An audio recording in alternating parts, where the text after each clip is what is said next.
Okay, I want you to picture this for a second. We're in Los Angeles. It's night. Right. We're at this restaurant looking at a long table. It's set for exactly 18 people. Now, a dinner like this in LA, it's usually one of two things, right? Purely social or purely transactional? Exactly. It's either friends catching up or it's just aggressive networking. Everyone's looking for an angle. The classic Hollywood shuffle. Someone's always selling something. Right. But this dinner, this is something else. It feels engineered. On one side of the table, you have the heavy hitters. I mean, we are talking marketing execs from Fenty, Netflix, Disaronno. People with the budgets, the decision makers. And on the other side, you have content creators. But, and this is the interesting part, they're not the ones you see on every billboard. Their followings are more in the range of, say, 50,000 to maybe 500,000. So not the mega influencers, it's a mixer of sorts. It is, but with a very, very strict rule. And this rule, it changes the entire dynamic of the room. Okay, I'm listening. No agents, no managers, and absolutely no plus ones. Wow. That's incredibly rare for that world. You almost never get the talent and the money in the same room without a handler sitting in the middle. That's precisely the point. It's just the brand executives and the creators face-to-face, eating pasta. And this whole scene is the jumping off point for today's deep dive. We're looking at a really fascinating piece of analysis that argues the way brands spend money on influencers is, well, it's broken. And not just broken, but really inefficient. We're basically exploring the business case for ignoring those usual suspects, that top 1%, and instead finding the truly undervalued assets in the creator economy. Our guide through this is an article by Lilian Raji. Now, for anyone who doesn't follow the luxury sector, Lilian is a serious heavyweight. She's a global luxury communications advisor, a fractional CMO, and the president of the Lilian Raji agency. Yeah, she absolutely knows this world inside and out. She's been a trusted strategic advisor for major luxury brands for more than 2 decades. Plus, she founded the PR Advisor, and she writes the Pursuit of Luxury column for Forbes, which is all about how brands use emotional marketing. So when she analyzes a dinner party, she's not just looking at the food, she's digging into the business mechanics. And her central argument here is pretty provocative. She's basically saying that brands are just massively overpaying for reach that doesn't convert. And why? Because they've outsourced their own judgment to algorithms. We'll definitely get into that algorithm trap in a bit. But first, we have to talk about the person who architects these dinners. Her name is Christina Westley, the founder of a company called Social Setting. And her background, it explains so much. Right. She's not some Hollywood promoter. She's a Wharton grad, a former executive at PepsiCo. She comes from finance and corporate strategy, which is so interesting because she left that world saying she cared more about people than spreadsheets. But if you look at how she runs these dinners, she's clearly still thinking like a finance person. Oh, 100%. Lilian actually describes what Westley is doing as an arbitrage play. Okay, let's pause on that. Arbitrage. We hear that word with stocks or currency. How does that apply to influencers? So in finance, arbitrage is just taking advantage of price difference. You buy something where it's undervalued and sell it where it's overvalued. Yeah. Wesley looked at the influencer market and realized that brands, the whole market, they are severely overvaluing follower count. Big numbers, big price tag. Got it. Exactly.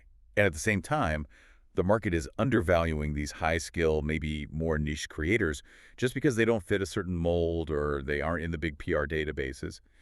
Wesley's bet is that the undervalued creator actually delivers a way better return. So she's a market maker. She finds these undervalued assets and puts them directly in a room with the investors. That's it. But it only works if you can remove the friction in the middle. And that's why that no agent rule is so critical. It's not just about saving the 20% commission. Saving 20% is nice for everyone, but is it really enough to build a business on? It's much deeper than the fee. Lilian points out that agents, just by their nature, turn everything into a negotiation before there's even a relationship. If we meet at a dinner with our agents, we aren't really talking. Our agents are posturing. It kills the human connection before it starts. And in this arbitrage play, that human connection is where the hidden value is.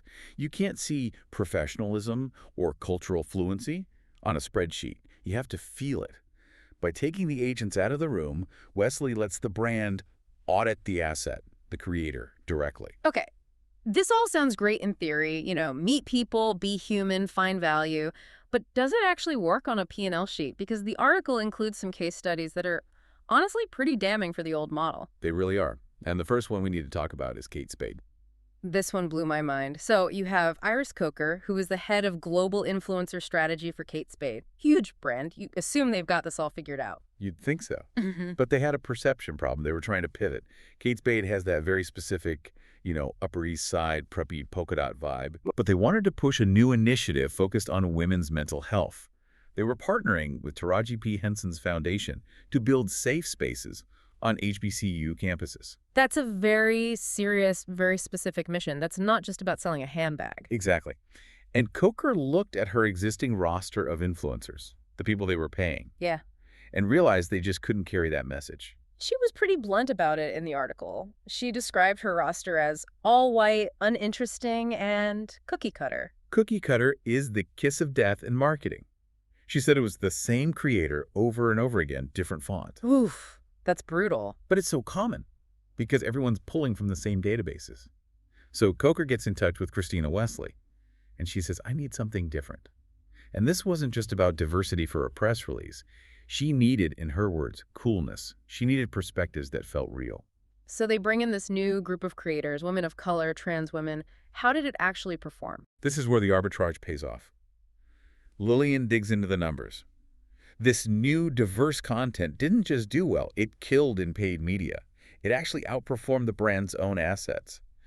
But the key number here is the efficiency. Break that down for us. So Coker completely shifted her budget strategy. She went from spending $100,000 on a single macro influencer.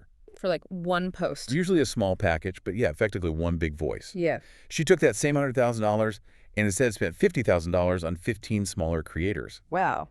And then she used the other $50,000 to put paid promotion behind all of their content. So for the same money, she got 15 authentic voices, a huge library of diverse assets, and the budget to make sure the world saw it. That feels like a total no-brainer. Why isn't every CMO doing that? Because it's harder. It takes more work to manage 15 relationships than to just call one agent. And it means you have to trust your own judgment over a simple follower count. Right. It's safer to hire the big name. If it bombs, you can say, well, they're a celebrity. Who knew? If you hire 15 unknowns and it bombs, it looks like you didn't do your homework. Precisely. But that's where the social setting dinner comes in. Yeah. It de-risks that decision because you've actually met them. You've vetted the talent yourself in person. Okay, so that's fashion. Fashion is very visual. It's maybe easier to hand a bag to 15 cool people. But what about a legacy brand? Something that has to maintain a very premium specific heritage. The article talks about Disaronno, The liquor, yeah. a 500-year-old Italian brand. You can't just throw that into a TikTok trend without it looking, desperate. And that was the exact challenge for Tamika Fields, the marketer there. Yeah. She had to translate that Dolce Vita heritage to a younger, multicultural audience without cheapening the brand. And she ends up meeting a creator named Kenneth Kyrell at one of these dinners in Atlanta. Now, tell me about Kenneth, because he is not what I would picture when I think of a liquor influencer. Not at all. Yeah. And that's why an algorithm would never, ever have surfaced him for this campaign. Kenneth Kyrell is a former corporate buyer for Macy's. He gets business, he gets retail, but he pivoted to being a full-time creator, and this is the key. He's a DJ and a trumpet player. A trumpet player. A trumpet player. So if I'm a brand manager searching a database for Italian luxury, I'm probably not filtering for trumpet. You are definitely not. Yeah. But because Tamika Fields met him in person, without an agent in the way, she immediately saw his aesthetic. She saw his vibe. She heard how he talked about his business. She saw the undervalued asset in real time. She saw cultural fluency. That's the term Lilian uses. So they build a campaign together. And instead of Kenneth just, holding a bottle and smiling for a photo, he integrates the brand into his world. He's DJing, he's playing the trumpet, and the Disaronno is just part of the vibe. It's ambient. It's not an ad. It's authentic. Fields called the content classy. It fit the premium positioning, but it reached a whole new audience that Disaronno would never have touched otherwise. And I'm guessing Kyrell was probably easier to work with, given his background. Well, he said something really telling. He told Lilian, "Pay me my worth. I will make sure I create the best content possible." Because he came from the corporate world, he saw it as a business-to-business partnership. He wasn't just trying to get a paycheck. He was solving a business problem for a client. That distinction, solving a problem, that seems to be a common thread with the creators Lilian highlights. They aren't just living their best life on camera. They have actual, tangible expertise. Which brings us to the third example, and it might be my favorite one. Christopher Griffin, who's known online as Plant Queen. Oh, I love this one because the internet is absolutely full of plant influencers, people with a nice-looking fiddly fig in their apartment. Thousands of them. If you type plants into a database, you'll get a list a mile long, just sorted by follower count. But Griffin is different. Their background is in higher education. Griffin was the assistant director for the LGBTQ+ Center at NYU and the diversity lead at Headspace. So deep experience in education and in corporate diversity, equity, and inclusion. Exactly. So Griffin isn't just posing with a fern. They are a professional storyteller and an educator. But an algorithm can't see that, can it? An algorithm just sees a plant photo with 50,000 likes. It doesn't see a master's degree in education. And that is what Lilian calls the strategy gap. She points out that if a brand just wants a pretty picture, sure, the algorithm works. But what if a brand wants to educate a community on sustainability or tell a nuanced story about growth and nurturing? You need someone with Griffin's actual skill set. And Griffin also made a point about access, didn't they? Yes. Griffin mentioned that as a Black queer person, the traditional gatekeepers, the agents, the casting directors, they often pigeonhole them. But meeting Christina Westley, a Black woman who gets corporate America, and getting into that room, it opened up a deal flow that the algorithms were basically hiding from them. It seems like we keep circling back to the central idea of professionalism. The creators who are really offering this arbitrage value, they're the ones who treat this like a real business, not just a hobby. Lilian is very clear on this point. She says professionalism is more important than polish. So many brands chase polish, the perfect filter, the perfect lighting, but professionalism is something else. It's, do you get my brand safety guidelines? Do you hit your deliverable dates? Do you understand my ROI goals? So if I'm a CMO listening to this, or even a small business owner, I'm probably thinking, okay, I don't have an invite to Christina Westley's dinner party in LA. How do I replicate this thinking? Lilian actually lays out a playbook in her article. She does. It's an 8-point plan, but we can kind of distill it down to a few key mindset shifts. The first one she brings up is strategy over spreadsheets. This sounds so obvious, but it's the step most brands skip. You have to define the business problem before you go looking for names. What are you actually trying to do? Reach a niche community. Create assets for your paid media. If you don't know the goal, a list of names is worthless. And once you know the goal, she says to audit the default roster. This is the hard look in the mirror. Yeah. Go look at who you're currently paying. Then go look at who your biggest competitor is paying. If those lists look pretty much the same, You're losing. You're definitely losing. You're just paying a premium for sameness. You're in a bidding war for the exact same audience. You have to diversify, not just for optics, but for pure business performance. She also makes a great point about reach versus resonance. That's the Kate Spade lesson right there. A huge celebrity gives you reach, a ton of eyeballs see it, but a niche creator gives you resonance, an audience that actually trusts their opinion. Lilian calls the big influencers rented celebrity faces.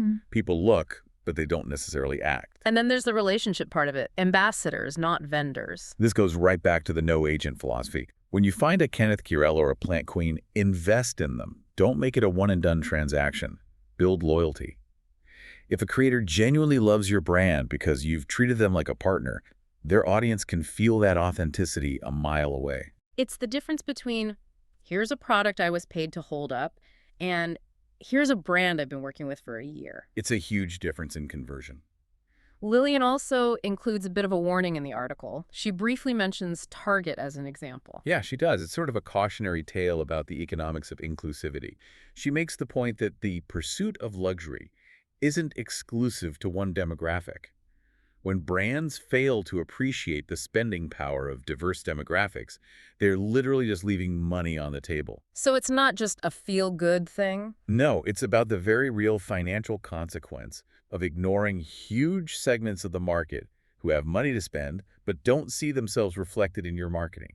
It's a massive strategic blind spot. It's just amazing how much of this really comes down to getting offline. We spent the last decade building all these tools to avoid actually having to talk to people. We optimized everything for scale. We wanted to press a button and hire 1,000 influencers.